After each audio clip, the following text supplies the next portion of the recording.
नमस्कार प्यारे साथियों। स्वागत है आपका आपके अपने YouTube channel study junction tech में। आशा करता हूँ आप सभी अच्छे होंगे, अच्छी तैयारी चल रही होगी। साइंस फिजिक्स हम पढ़ रहे हैं और चैप्टर है हमारा ऊर्जा, एनर्जी। क्वेश्चन पर चलते हैं। आज का पहला क्वेश्चन है, 11 किलोग्राम की एक वस्तु जब भूमि से 5 मीटर की ऊंचाई पर हो तब इसमें निहित ऊर्जा ज्ञात करें। जी का मान 9.8 मीटर प्रति सेकंड स्क्वायर दिया गया है। द्रव्यमान m कितना, 11 किलोग्राम।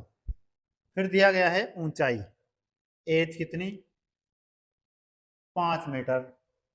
और g का मान कितना दिया गया है, तो g का मान दिया गया है 9.8 मीटर प्रति सेकंड स्क्वायर।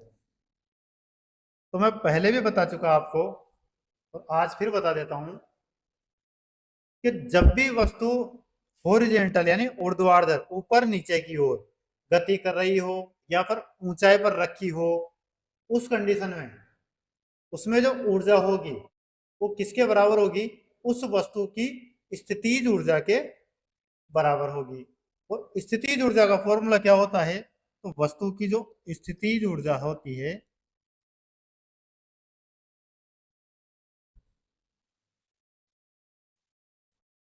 वो होती है mgh। और यदि गति करती है तो उसमें कौन सी ऊर्जा होती है, गतिज ऊर्जा। उसका फॉर्मूला क्या होता है, 1/2 mv²। तो अभी क्या कह रहा है, ये ऊंचाई पर रखी है, तो रखी है तो कौन सी, स्थितिज ऊर्जा। कितनी ऊंचाई पर, 5 मीटर की ऊंचाई पर।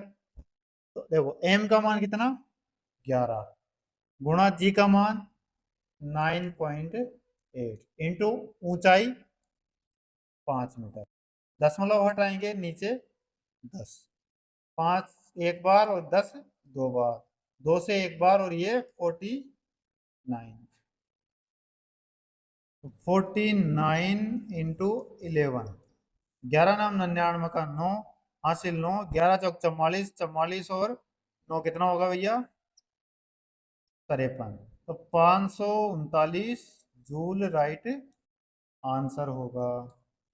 539 joule, option number A right answer. चलो आगे, नेक्स्ट देखो। U बराबर mgh, 11 गुणा 9.8 गुणा 5 गुणा किया तो 539 joule right answer. Next question, 13 kilogram, sorry 14 kilogram, m कितना दिया गया है, 14 किलोग्राम की एक वस्तु जब भूमि से 5 मीटर की ऊंचाई, ऊंचाई कितनी, 5 मीटर ऊंचाई पर हो तब इसमें निहित ऊर्जा कितनी होगी, दिया गया है G बराबर 9.8, G बराबर 9.8 मीटर प्रति सेकंड स्क्वायर। तो वापस से ऊर्जा कितनी होगी, ऊंचाई पर रखी हुई है वस्तु, कितनी ऊंचाई पर, 5 मीटर पर। तो जब 5 मीटर ऊंचाई पर उस वस्तु में जो स्थितिज ऊर्जा होगी उसके बराबर ही वस्तु में मौजूद ऊर्जा होगी। तो स्थितिज ऊर्जा mgh, m कितना, 14, g का मान 9.8, h 5, 10 5 एकम 5, 5 दूनी 10, 2 एकम 2, 2 7 14। तो 98 गुणा 7, 7 8 56 का 6 हासिल 5, 7 नाम 63, 63 और 5 68,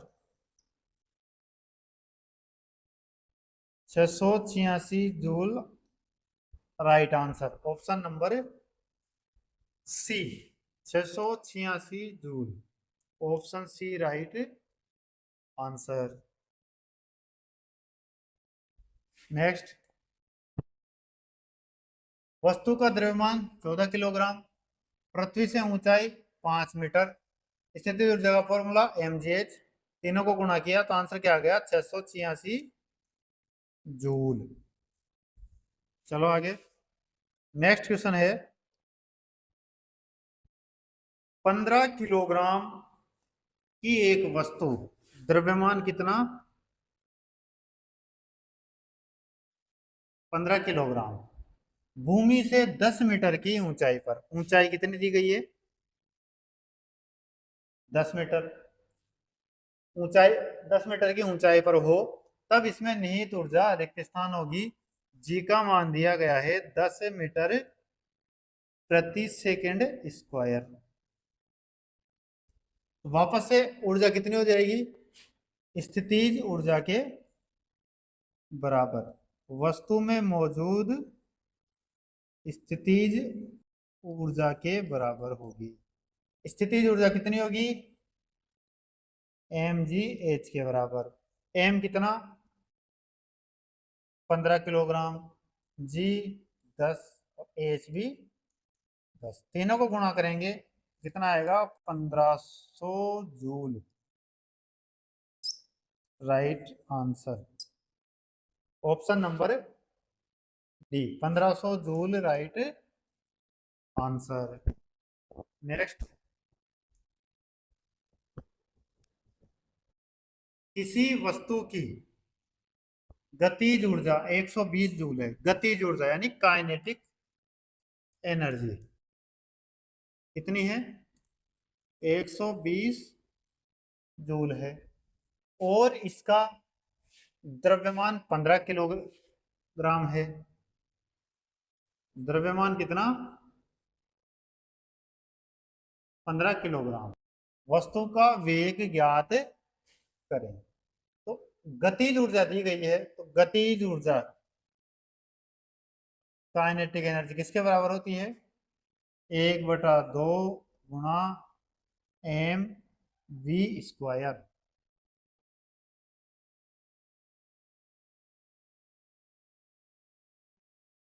1/2 गुणा एम कितना 15 गुणा वी स्क्वायर, वेग तो हमें ज्ञात ही करना है तो वी स्क्वायर वैसे का वैसे।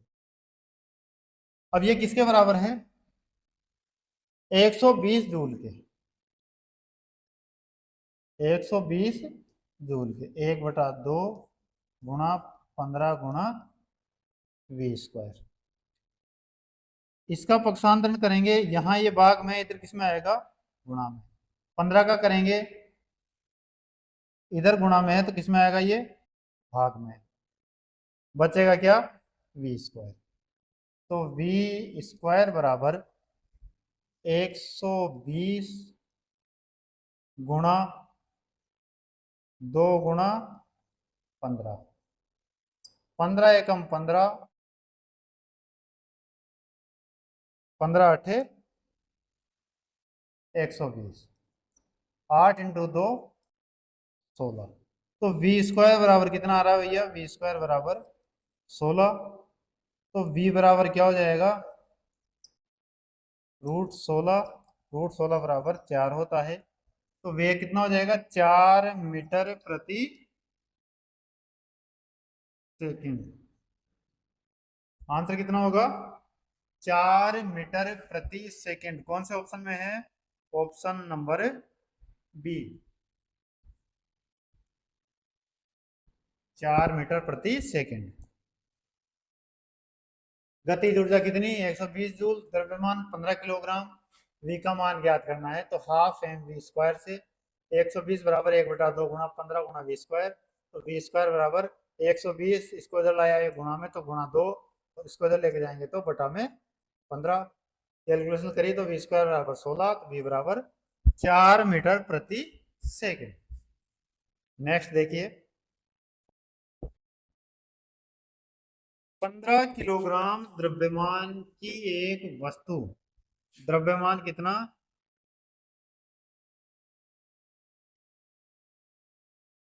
15 किलोग्राम 8 मीटर प्रति सेकंड के एक समान वेग से, v कितना 8 मीटर प्रति सेकंड से गति कर रही है।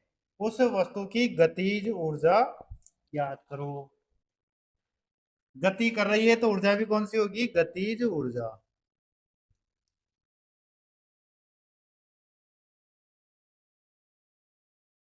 गतिज ऊर्जा का फॉर्मूला क्या बताया मैंने? 1/2 mv²। 1/2 गुणा द्रव्यमान कितना? 15 गुणा v²। 8 गुणा 8। 2 एकम 2, 2 चौके 8। तो 15 गुणा 8 चौक 32। तो 15 गुणा 32 करेंगे तो 15 दूने 30 की 0 हासिल 3, 15 तिया 45 और 3 48। 480 joule right answer. 480 joule, option number A right answer. गतिज ऊर्जा कितनी होगी? 480 joule. Half mv²। m 15 v 8। 1/2 गुणा 15 गुणा 8 गुणा 8 तो 480 जूल राइट आंसर।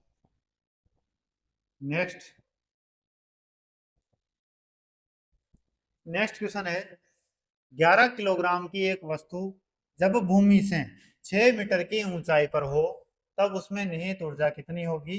जी का मान 9.8 मीटर प्रति सेकंड स्क्वायर दिया गया है। एम का मान कितना? द्रव्यमान कितना? 11 किलोग्राम। भूमि से ऊंचाई कितनी? 6 मीटर। जी का मान 9.8 मीटर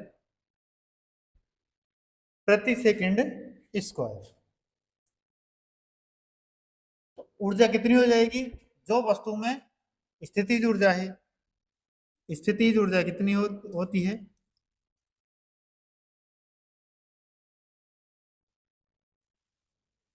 mgh। m 11, g 9.8 और h 6। पॉइंट हटा, नीचे 10। अब देखो गुणा, इसको बिना सोल्व किए भी कर सकते हो, बिना गुणा किए। इसमें नीचे भाग जा रहा है 10 का, और ऊपर तीनों संख्याओं को गुणा करने पर भी इकाएकांक 0 नहीं आ रहा, तो सीधी सी बात है आंसर किसमें आएगा? दशमलव में आएगा। और दशमलव में केवल एक ही ऑप्शन दिया गया है, कौन सा? 646.8 जूल। देखो इकाएकांक यूनिट डिजिट सोल्व करते हैं हम। 6 8 48। 48 में इकाएकांक कितना? 8। 8 को फिर 1 से गुणा करेंगे तो इकाएकांक कितना? 8 एकम 8। अब इकाएकांक आएगा 8 और नीचे बटा में है 10। एक अंक छोड़ के पॉइंट लगेगा, पॉइंट कहाँ लगेगा? 8 से पहले। तो कौन से ऑप्शन में आ रहा है? केवल और केवल ऑप्शन बी में। तो राइट आंसर कौन सा होगा? Option B. कितना? 646.8 जूल। आई बात समझ में? चलो आगे। तो ये देखिए mgh 11 गुणा 9.8 गुणा 6 और गुणा किया तो कितना? 646.8 joule right answer. Next question देखिए, बंदूक से चली गोली लक्ष्य के भीतर गहराई से चली जाती है क्योंकि इसमें रिक्त स्थान होती है। जब बंदूक से जो गोली चलती है वो जो लक्ष्य होता है उसका, जिस पर गोली चलाई जाती है, उसके भीतर गहराई तक चली जाती है, तो इसमें कौन सी ऊर्जा निहित होती है? ऊष्मीय ऊर्जा, स्थितिज ऊर्जा, रासायनिक ऊर्जा, गतिज ऊर्जा। तो मैंने आपको बताया है कि यदि वस्तु गति कर रही है उसमें कौन सी ऊर्जा होती है? गतिज ऊर्जा। और यदि वस्तु स्थिर रखी हुई है तो उसमें कौन सी ऊर्जा? स्थितिज ऊर्जा। तो गोली गति कर रही है, ऊर्जा कौन सी हो जाएगी इसमें? गतिज ऊर्जा। Option number D right answer. तो देखिए, बंदूक से चली गोली लक्ष्य के भीतर गहराई से चली जाती है क्योंकि इसमें गतिज ऊर्जा होती है। बंदूक से निकली गोली का वेग बहुत अधिक होता है तथा लक्ष्य से टकराने पर यह बहुत कम समय में शून्य हो जाता है। अतः गोली का वेग परिवर्तन की दर एवं बल बहुत अधिक होता है। सॉरी, गोली में जो वेग परिवर्तन की दर है वो और बल जो है बहुत अधिक होता है, इसलिए गोली लक्ष्य के भीतर गहराई में चली जाती है। चलिए आगे। नेक्स्ट है, टरबाइन द्वारा बहते पानी और हवा का प्रयोग रिक्त स्थान परिवर्तन के लिए किया जाता है। ऑप्शन देखिए अब क्या क्या है। स्थितिज ऊर्जा को विद्युत ऊर्जा में, नाभिकीय ऊर्जा को विद्युत ऊर्जा में, गतिज ऊर्जा को विद्युत ऊर्जा में, रासायनिक ऊर्जा को विद्युत ऊर्जा में। तो जो टरबाइन होती है, सबसे पहले तो ये समझिए कि टरबाइन है वो होती क्या है। तो जो टरबाइन है वो होती है जिसकी सहायता से जनरेटर को घुमाया जाता है। तो जो बहते पानी में और हवा में आपने देखी होगी पवन चक्की होती है, उसमें क्या लगी होती है, विंग्स लगी होती है, उसमें पंख लगे होते हैं, पंखुड़ियां लगी होती है। तो जो हवा जैसे ही चलती है तो हवा उन पंखुड़ियों की टकराती है और वो पंखुड़ियां घूमना स्टार्ट होती है। जैसे ही पंखुड़ियां घूमेगी वो किसको घुमाएगी, टरबाइन को घुमाएगी। आई बात समझ में। तो इसमें यही पूछा गया है कि टरबाइन द्वारा बहते पानी और हवा का प्रयोग किसके परिवर्तन के लिए किया जाता है। तो ये तो सभी को पता है, टरबाइन जब घूमेगी तो क्या उत्पन्न होगी, विद्युत उत्पन्न होगी। तो एक ऊर्जा दूसरे में रूपांतरण हो रही है, तो दूसरा कौन सा है, विद्युत ऊर्जा का रूपांतरण है। और सभी में यही दिया गया है आर पार, विद्युत ऊर्जा में रूपांतरण हो रहा है। लेकिन कौन सी ऊर्जा विद्युत ऊर्जा में रूपांतरित हो रही है, तो इसमें यदि इसके अंदर यांत्रिक ऊर्जा दी गई होती तो हमारा राइट आंसर हो सकता था। लेकिन इसमें क्या क्या दिया गया है, स्थितिज, नाभिक, गतिज और रासायनिक ऊर्जा। तो बहते पानी और हवा का प्रयोग करके लिए, हवा के प्रयोग के लिए पूछा गया है। तो सीधी सी बात है, जो बहता पानी है वो भी क्या कर रहा है, गति कर रहा है, और हवा भी क्या कर रही है, गति कर रही है। तो गतिज ऊर्जा का परिवर्तन किसमें हो रहा है, विद्युत ऊर्जा में। Right answer option number C. यदि इसमें पूछा जाता कि टरबाइन किस ऊर्जा को किस ऊर्जा में परिवर्तन कर रही है, तो क्या आता, यांत्रिक ऊर्जा को विद्युत ऊर्जा में। लेकिन यहाँ टरबाइन द्वारा पूछा गया है किसके सापेक्ष, बहते पानी और हवा के लिए, तो गतिज ऊर्जा को विद्युत ऊर्जा। नेक्स्ट, टरबाइन द्वारा बहते पानी और हवा का प्रयोग गतिज ऊर्जा को विद्युत ऊर्जा में परिवर्तन के लिए किया जाता है। टरबाइन न्यूटन के तीसरे नियम, अब कौन सा है तीसरा नियम, तो क्रिया प्रतिक्रिया का नियम के आधार पर कार्य करता है। क्वेश्चन पूछा जा सकता है एग्जाम में कि टरबाइन न्यूटन के किस नियम पर आधारित है, तो किस नियम पर, तीसरा नियम, क्रिया प्रतिक्रिया का नियम। नेक्स्ट, नेक्स्ट क्वेश्चन है, 5 किलोग्राम द्रव्यमान का एक घन चिकनी सतह पर 2 मीटर प्रति सेकंड की गति से चल रहा है। वह 1 किलोग्राम की एक अन्य वस्तु से टकराता है और वे दोनों एकल वस्तु के रूप में साथ में आगे बढ़ते हैं। टकराव के दौरान हुई ऊर्जा की स्थिति क्या होगी। इसमें क्या क्या है कि दो वस्तुएं हैं, दो पिंड हैं, एक का द्रव्यमान कितना दिया गया है, 0.5 किलोग्राम, और दूसरे का 1 किलोग्राम। अब एक चीज और कही गई है इसमें, जो पहला पिंड है वो गति कर रहा है किस दर से, 2 मीटर प्रति सेकंड की दर से। लेकिन जो दूसरा पिंड है वो क्या है, वो स्थिर है। जब इन दोनों में टक्कर होती है तब दोनों पिंड एक साथ गति करते हैं, ये इसके अंदर कहा गया है। तो चलो, तो देखिए सबसे पहले तो हम ये देखेंगे इसमें कौन से नियम लग रहे हैं, कौन सा सिद्धांत लग रहा है। इसमें जो सिद्धांत है वो है संवेग संरक्षण का सिद्धांत। कौन सा, संवेग संरक्षण का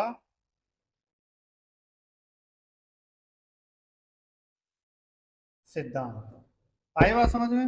अब संवेग संरक्षण के सिद्धांत से जो टकराने से पहले का जो संवेग होगा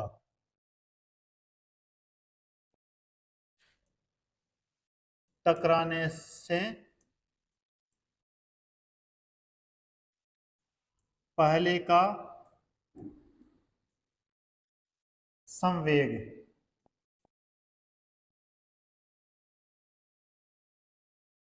किसके बराबर होगा? टकराने के बाद के संवेग के, बाद का संवेग। और यही नियम क्या है? संवेग संरक्षण का। संवेग क्या है? संरक्षित है। तो टकराने से पहले का संवेग क्या हो जाएगा? दो वस्तु, दो पिंड हैं, तो दोनों का द्रव्यमान और इंटू दोनों का वेग, m1 इंटू v1। पहली वस्तु को m1 मान लिया और दूसरी का m2। m1 v1 plus m2 v2, ये तो हो गया टकराने से पहले का। अब टकराने के बाद दोनों पिंड क्या हो रहे हैं? वो एक साथ गति कर रहे हैं, एक साथ जुड़ के गति कर रहे हैं, तो क्या हो जाएगा बाद का? m1 plus m2 into v। वेग क्या होगा? दोनों का समान होगा, एक वेग होगा तो v। आई बात समझ में? अब देखो m1 कितना दिया गया है यहाँ पे? m1 दिया गया 0.5 और m2 1, और v1 कितना दिया गया है? 2.0। v2 क्या हो जाएगा? 0। m1 कितना? 0.5 गुणा v1 कितना दिया गया है? 2, प्लस m2 कितना? m2 दिया गया है 1 इंटू v2 0, बराबर m1 0.5 प्लस 1 इंटू v हमें पता नहीं है, हमें ये याद करना है। दोनों को गुणा करेंगे तो कितना हो जाएगा? 2 पंजो 10, दोनों गुणा किया 10 पॉइंट लगा तो 1, इधर ये पूरा 0, तो ये कितना हो गया? 1 बराबर, दोनों को जोड़ेंगे तो कितना हो जाएगा? 1.5 गुणा v। अब हमें v ज्ञात करना है, तो v बराबर, इसका पक्षांतर इधर करेंगे तो किसमें आएगा? भाग में, तो 1/1.5 कितना हो गया? 1/1.5। इसको आगे सोल्व करेंगे तो ये कितना हो जाएगा? 2/3 मीटर प्रति सेकंड। अब देखो, जो ऊर्जा की जो स्थिति है वो किसके बराबर होगी? ऊर्जा में जो कमी आई है, चाहे ऊर्जा की स्थिति बोल दो या ऊर्जा में कमी बोल दो, तो किसके बराबर हो जाएगी? गतिज ऊर्जा में कमी के बराबर। और वो कमी कितनी होगी? तो वो कमी होगी जो पहले का वेग था, पहले का कितना? 1/2, पहले का द्रव्यमान कितना? जो गतिशील था 0.5, तो गुणा 0.5। तो पहले पिंड की तो आएगी ना गति, पहले ऊर्जा में कमी कौन सी होगी? जो पहले वाले पिंड की ऊर्जा थी, गतिज ऊर्जा, और जो बाद में जो गतिज ऊर्जा हुई, तो दोनों का डिफरेंस 1/2 गुणा 0.5 गुणा एम वी स्क्वायर। वी कितना था? तो वी कितना था यहाँ पे? 2, तो 2 का स्क्वायर 4, माइनस बाद में कितना होगा? 1/2 गुणा एम कितना हो जाएगा? अब दोनों का योग, क्योंकि दोनों एक साथ जुड़ गए, तो कितना आया? 1.5। 1.5 गुणा वी कितना आया यहाँ पे? 2/3। बाद का वी कितना? 2/3 का स्क्वायर है। इसको सोल्व करो आगे। 1/2 काट दो यहाँ पे, 2 से एक बार और ये 2 बार, तो कितना हो गया? 5 दूनी 10, वापस से 1 बराबर, सॉरी माइनस, इसको सोल्व करेंगे तो 2 दूनी 4, पूरा कर लेते हैं। 1/2 गुणा 1.5, वापस से कितना हो जाएगा? 2/3 गुणा 2 का स्क्वायर 4/3 का स्क्वायर 9, यही होगा। 2 से 2 कट गया, कितना बचा? यहाँ 2/3 थोड़ी होगा यार। 1/1.5 1 के बटा में आएगा, तब आएगा 2/3, तो हमने उसके देखे देख 2/3। यहाँ तो क्या है? 1 माइनस 1/2 गुणा 15/10, 3/2 होगा, ये हमने उल्टा कर दिया। इंटू 2 का स्क्वायर, 4/3 का स्क्वायर 9। अब देखो, 5 तिया 15, 5 दूनी 10, 3 एकम 3, 3 तिया 9, 2 दूनी 4 और 4 एकम 4। तो ये कितना बच गया? 1-1/3। 1-1/3 करेंगे, 3 एकम 3 -1 किया तो कितना? 2/3, 2/3 जूल। सोल्व कर लो आगे इसको, तो कितना आ जाएगा ये? 0.3618, 2 बच गया, फिर 3/18, 0.66 जूल। कौन से ऑप्शन में है? 6 से नहीं, 0.67 दिया गया है। Option number C right answer, 0.67। Option C right answer होगा। नेक्स्ट,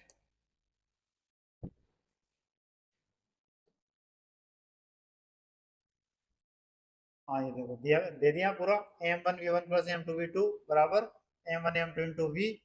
ये कैलकुलेशन कर दी पूरी। v बराबर 1/1.5 बराबर 2.3 मीटर प्रति सेकंड। ऊर्जा की स्थिति किसके बराबर हो गई? जो ऊर्जा में कमी हुई। ऊर्जा में कमी कितनी? जो पहले की गतिज ऊर्जा थी उसमें से बाद की जो गतिज ऊर्जा है वो क्या कर दी?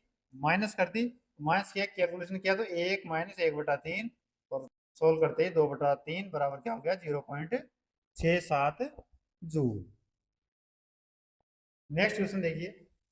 नेक्स्ट क्वेश्चन है, किसी बंदूक से बुलेट दागे जाने पर बुलेट की गतिज ऊर्जा रिक्त स्थान होती है। कैसी होती है वो बताना है। बंदूक की तुलना में कम, अगणनीय, बंदूक की तुलना में अधिक, बंदूक के बराबर। तो सभी को बताया, जो बंदूक है उससे बुलेट को हम जब दागते हैं तो बंदूक पीछे की तरफ क्या करती है? झटका मारती है, पीछे की तरफ गति करती है। तो बंदूक ज्यादा अधिक दूर तक जाती है, बुलेट अधिक दूर तक जाती है। तो सबको पता है बुलेट अधिक दूर तक जाती है, तो गति ऊर्जा किसकी ज्यादा होगी? बुलेट की ज्यादा होगी। तो राइट आंसर कौन सा होगा? ऑप्शन नंबर सी, बंदूक की तुलना में अधिक होती है गतिज ऊर्जा, किसमें? बुलेट में। तो ऑप्शन सी राइट आंसर होगा। ये देखो यहाँ दे दिया पूरा। बंदूक का द्रव्यमान m1 और वेग v1, बुलेट का द्रव्यमान m2, वेग v2। m1 बड़ा है किससे? m2 से। ये हो गया फर्स्ट समीकरण। तो संवेग संरक्षण के नियम से m1v1 किसके बराबर होगा? m2v2 के। तो दोनों तरफ का वर्ग करके 1/2 से गुणा कर दिया। 1/2 m1v1 का स्क्वायर बराबर 1/2 m2v2 का स्क्वायर। e1 इंटू m1 बराबर e2 इंटू m2। दोनों का पक्षांतरण किया, इसका इधर और इसका इधर। तो e2 तो इसका तो इधर कर दिया और इसका इधर कर दिया। e2/e1 बराबर m1/m2। e2/e1 बड़ा है किससे? 1 से बड़ा होगा। ये क्या हो गया?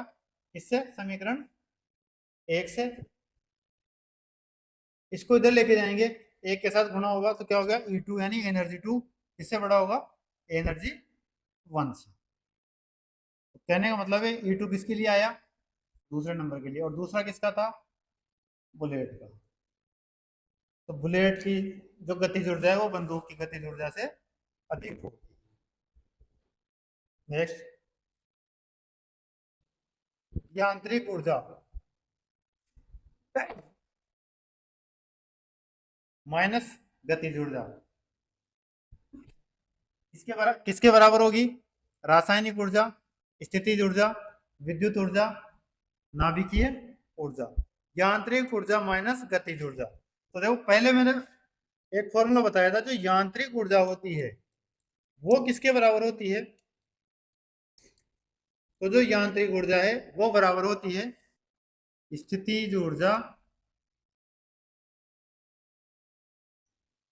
प्लस गतिज ऊर्जा के। अब यहाँ क्या दिया गया है? यांत्रिक ऊर्जा माइनस गतिज ऊर्जा दिया गया है। इसका इधर पक्षांतरण करेंगे, यहाँ प्लस का है, इधर आके किसमें होगा माइनस में, और क्या बन जाएगा ये यांत्रिक ऊर्जा माइनस गतिज ऊर्जा, वही पूछा गया है। तो ये किसके बराबर होगा, स्थितिज ऊर्जा के। तो राइट आंसर कौन सा, ऑप्शन नंबर बी, स्थितिज ऊर्जा, ऑप्शन बी राइट आंसर। भौतिकी में किसी यांत्रिक प्रणाली के किसी अवयव में निहित स्थितिज ऊर्जा तथा गतिज ऊर्जा के योग को यांत्रिक ऊर्जा कहते हैं। अर्थात यांत्रिक ऊर्जा किसी वस्तु की गति या उसकी स्थिति से संबंधित होती है। यांत्रिक ऊर्जा बराबर गतिज ऊर्जा प्लस स्थितिज ऊर्जा, यांत्रिक ऊर्जा माइनस गतिज ऊर्जा बराबर क्या हो जाएगा, स्थितिज ऊर्जा। नेक्स्ट क्वेश्चन, एक वस्तु की गतिज ऊर्जा और स्थितिज ऊर्जा के योग को क्या कहते हैं। गतिज और स्थितिज ऊर्जा का योग, गुरुत्वाकर्षण ऊर्जा, यांत्रिक ऊर्जा, विद्युत ऊर्जा, गतिज ऊर्जा। अभी मैंने बताया क्या हो जाएगा, यांत्रिक ऊर्जा, option number B right answer. यांत्रिक ऊर्जा बराबर गतिज ऊर्जा प्लस स्थितिज ऊर्जा। नेक्स्ट क्वेश्चन, किसी वस्तु की गतिज ऊर्जा और स्थितिज ऊर्जा का योग रिक्त स्थान कहलाता है। वापस से क्या कहलाएगा, यांत्रिक ऊर्जा, option number A right answer, यांत्रिक ऊर्जा कहलाएगा। नेक्स्ट, यांत्रिक ऊर्जा होती है किसी गतिमान वस्तु द्वारा अवशोषित ऊर्जा, यांत्रिक कार्यों के दौरान उत्सर्जित ऊर्जा, किसी वस्तु की गतिज ऊर्जा और स्थितिज ऊर्जा का योग या कार्य करने की दर के बराबर। तो यांत्रिक ऊर्जा किसी वस्तु की गतिज ऊर्जा और स्थितिज ऊर्जा का योग होती है, option number C right answer. Next, वापस से स्थितिज ऊर्जा और गतिज ऊर्जा किसके प्रकार हैं, जो कितनी बार पूछ लिया क्वेश्चन, यांत्रिक ऊर्जा, परमाणु ऊर्जा, विद्युत ऊर्जा, रासायनिक ऊर्जा। राइट आंसर ऑप्शन ए, यांत्रिक ऊर्जा। नेक्स्ट क्वेश्चन, रिक्त स्थान ऊर्जा में दो प्रकार की ऊर्जा होती है, यांत्रिक, विद्युत, रासायनिक या फिर ध्वनि। तो किसमें, यांत्रिक ऊर्जा में दो प्रकार की ऊर्जा होती है, स्थितिज ऊर्जा और गतिज ऊर्जा। तो कितनी बार दिया गया है क्वेश्चन, अब देखो ये कब दिया, ग्रुप डी 1-10-18 को, 12-11-18, 19-9-18, 15-10-18, 16-11-18, और इससे पहले वाला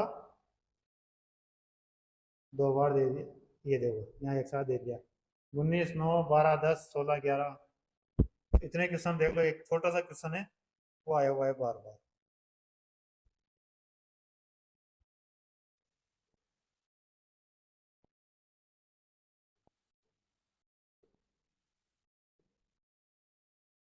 नेक्स्ट क्वेश्चन देखो,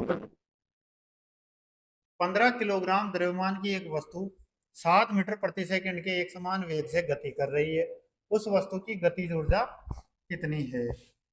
गतिज ऊर्जा पूछा है, गतिज ऊर्जा किसके बराबर होगी,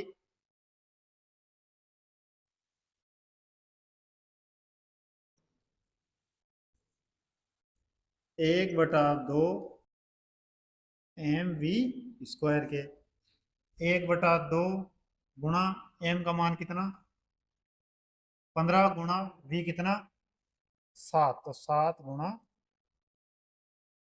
7, दोनों को गुणा करेंगे तो 15 गुणा 7 करेंगे, 15 7 105, 105 इंटू 7 करेंगे, 1/2 इंटू 7 पंजो 35 का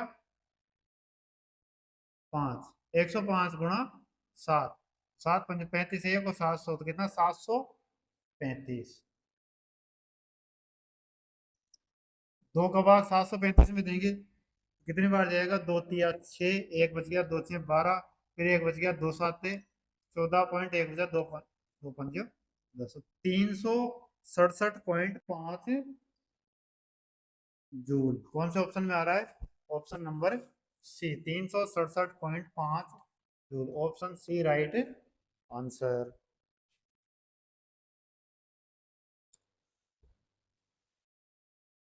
तो ये थी हमारी आज की क्लास। आगे का सॉल्यूशन दे रखा है सॉल्यूशन। द्रव्यमान 15 किलोग्राम, वेग 7 मीटर पर सेकंड, गतिज ऊर्जा 1/2 mv² से 1/2 गुणा 5 गुणा 15 गुणा 7 गुणा 7, तीनों गुणा किया 735, 2 का भाग 735 में कितनी बार 367.5 जूल, राइट आंसर। तो ये थी हमारी आज की क्लास। क्लास को यहीं समाप्त करते हैं। क्लास की पीडीएफ हमारे Telegram channel study junction tech पर मिल जाएगी, जहाँ से आप पीडीएफ प्राप्त कर सकते हैं और अपनी तैयारी को और अधिक बेहतर बना सकते हैं। धन्यवाद।